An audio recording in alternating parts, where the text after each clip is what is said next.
Most fantasy stories tend to go one of two routes. Either some kind of ancient or medieval world, most often based on medieval European vibes, or they'll take place in the modern day, with the magical world hidden away in its shadows. Or perhaps there's some kind of magical other world, inaccessible to conventional methods. Winx Club, by stark contrast, is different not only from most other magical girl properties, but a lot of media thanks to its commitment to blending sci-fi and fantasy through the aggressively Y2K lens of futurism. No generic medieval European castles, nor modern cities with vampires and abandoned churches. No, Winx Club takes place in a universe full of diverse magical worlds, with several other dimensions on top of that, all of them stranger than the last. Playing Tales of Arise with its blend of sci-fi and fantasy has made me think about this a lot more.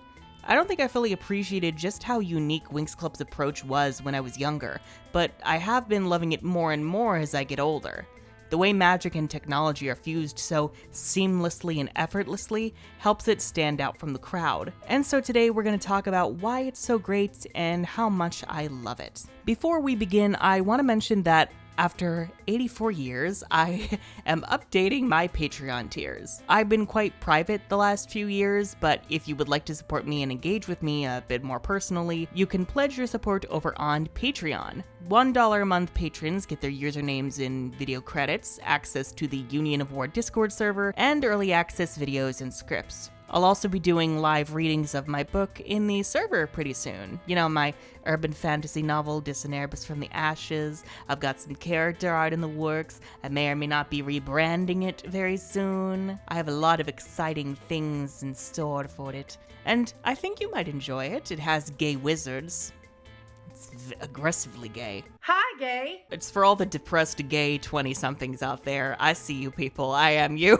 $5 a month patrons get access to writing critiques up to 5,000 words per piece, as well as a chance to submit questions for quarterly Q&A videos. To see how I'm doing in life, how I do all the things that I do, that stuff. $10 a month patrons get to request content for certain topics or media, as well as Patreon exclusive videos, video series, and analyses, beginning with a series of character analyses for each Winx Club member. This will be for more hyper-specific content that I want to do, or just content I really want you guys to enjoy in general, that I think might not perform as well in the algorithm, so that way y'all get an extra reward for helping me out every month. And I also get to talk about things I love more. Because not gonna lie, it is very, very difficult to balance what you want to talk about yourself, what you think your audience wants, and also what you think the algorithm wants, so I think this will help alleviate the burden a little bit and make us all happier. $10 patrons will also get to partake in monthly live stream hangouts.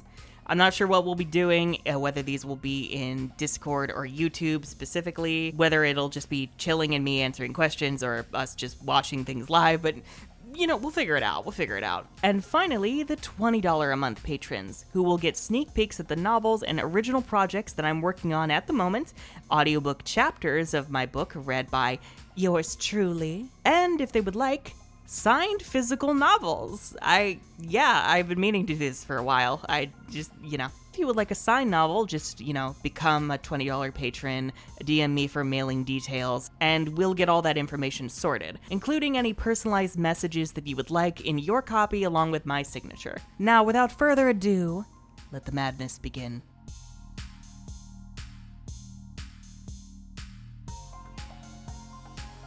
Now, when you think of opera, you probably think of one of those old-timey stage shows where a bunch of Italians dramatically sing at each other for several hours for the entertainment of rich people. And you're not wrong, but a space opera, despite the name, does not require singing. I guess it can have singing, but, it's not required. But it does require being dramatic. Well, really, a space opera just applies to the scale of the story.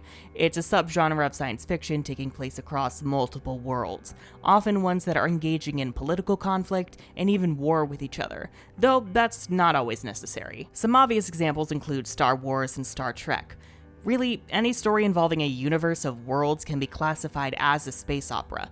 Because of this, worlds tend to be very simple, often having only a handful of governments each, or sometimes even one, with an equally limited climate. Having multiple worlds as complex and diverse as Earth would prove quite exhausting, and difficult for audiences to remember, so it's usually more advantageous to have each world express a certain aesthetic or theme. Part of why I enjoy this, honestly, is because you can be fast and loose with the science of things. Sure, the magic system will need some rules, but the story and characters are really what matter. No, I don't care about how traveling between planets on a spaceship works, or whether magic consists of particles or rays or whatever else. All I care about is how those things work to tell an engaging story, and how they help to express the characters' personalities and arcs. It's the whimsy of fantasy with a flashy sci-fi veneer, which I am personally a big fan of. I'm a dum-dum. The magic dimension fits this genre like a glove. Though Bloom is from Earth, most of the story takes place in a separate universe of worlds filled with magic, which continually expands with each season. And what's more, there's a seemingly infinite number of worlds to explore. You can very easily create any number of worlds at any time for whatever story you need. This is far more than just the concept of an other world, with only one fantastical world paralleling the ordinary one. It offers an incredible amount of variety for the story in terms of culture and aesthetics. It even allows fans to speculate about existing worlds we have not seen yet, unseen corners of worlds we do know, or even create entirely new worlds of their own. The capital of the magic dimension is Magix, the crossroads of all the worlds where people of all walks of life come to coexist and hone their abilities. Its capital is Magix City, a bustling, futuristic metropolis full of flying cars. This is it? Capital of the realm of magic's most enchanted city in the universe? Well, what'd you expect? I don't know, dragons, unicorns, rainbows, giants, flying brooms? But that's all fairy tale stuff. This is the real world. And it's also home to the 3 most renowned magic colleges across the universe. Althea College for Fairies, a bright pink castle where fairies go to learn magic and stuff. That's it! The realm-renowned Althea School! Just look at it. It's so bright and so cheerful, and it's so unlike any castle you've ever seen. I love it so much. It kind of looks like it belongs on top of like the cutest fucking cake you've ever seen. I just love the bright pink. I love the open air courtyard in the middle. I love the interiors and how warm and organic it feels. It just feels so cozy and inviting, yet so open and airy. And then we have Cloud Tower College for Witches, this towering purple structure in the middle of this mountain valley thing with spiky purple rocks and endless mists and stormy skies. Stay away from the witches of Cloud Tower no matter what. We don't have a punishment for that, since nothing we could do would be as terrible as what they will do to you if they catch you there.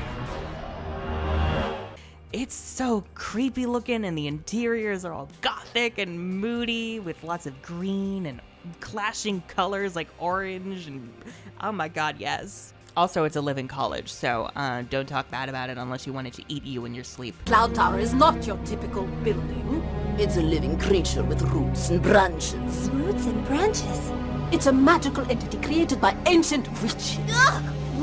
And then Red Fountain College for Specialists, which starts off as a more generic-looking fantasy castle, but still kind of cool, but then turns into this full-on floating sci-fi castle with these fountains, like, literally running off the side. It's a place for athletics and dramatics. It's a place where we'll create new memories for years to come.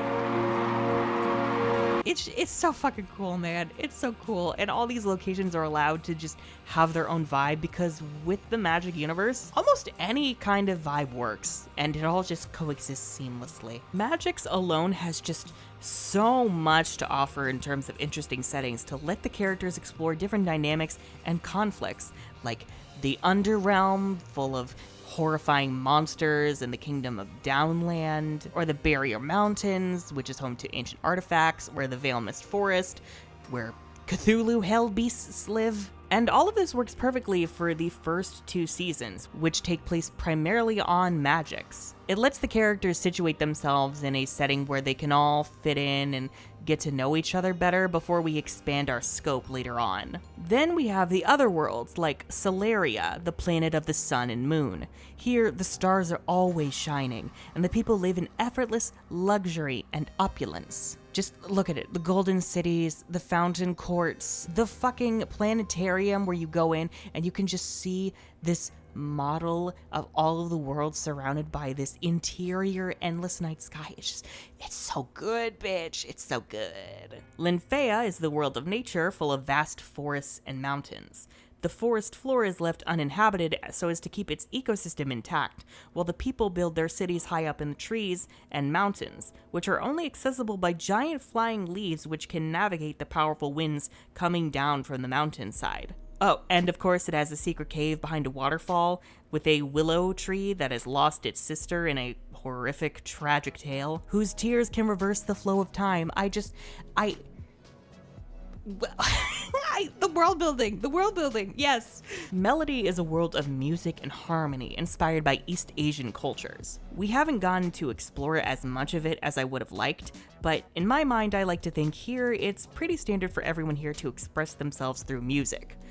Obviously, everything here exists in harmony. And in my personal opinion, when things are out of harmony, everything is just kind of off-key and there's just kind of discordance in the air. Zenith is the world of Technomagic, which we'll go into later. Magic City may be a futuristic metropolis, but Zenith takes it to the next level, looking about as weird and out there as you would expect a sci-fi city to look.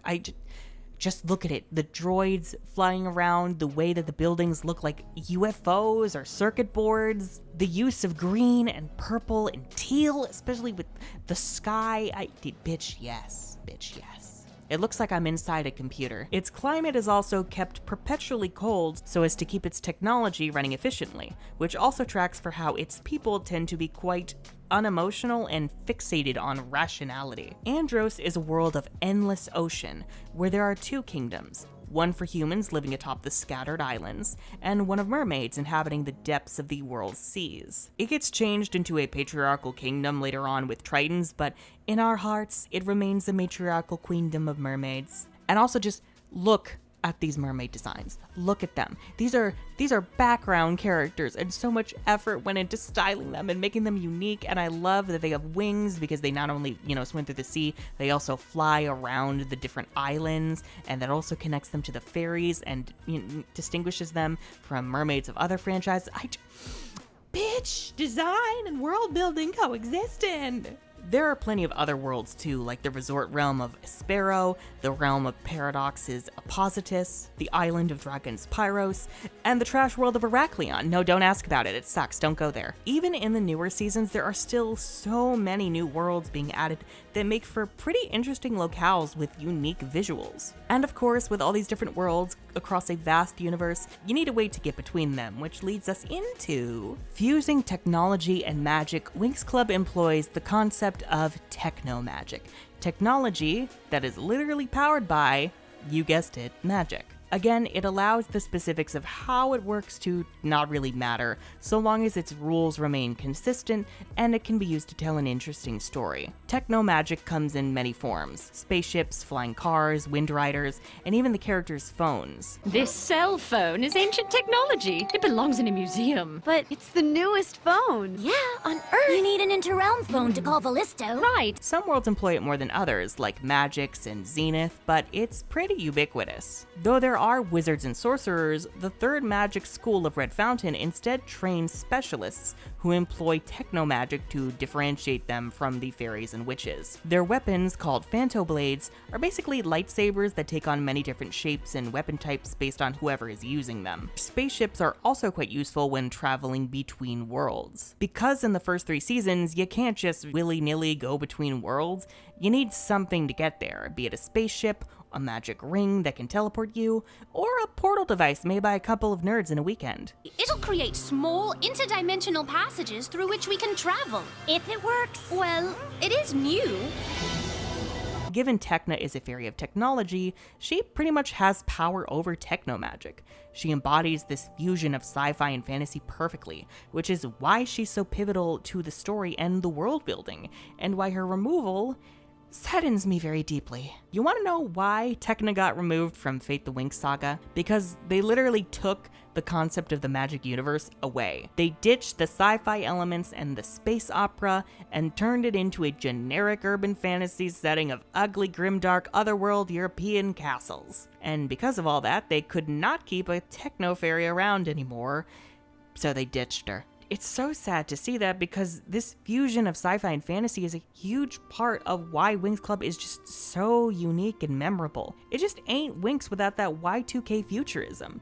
They not only have looks that scream early 2000s yas, but they also embody this feeling that was there at the turn of the century of what this new century could hold, the utopias of future technology that we could build. It really is just this optimism of a better, brighter, happier, more colorful world that we could have built.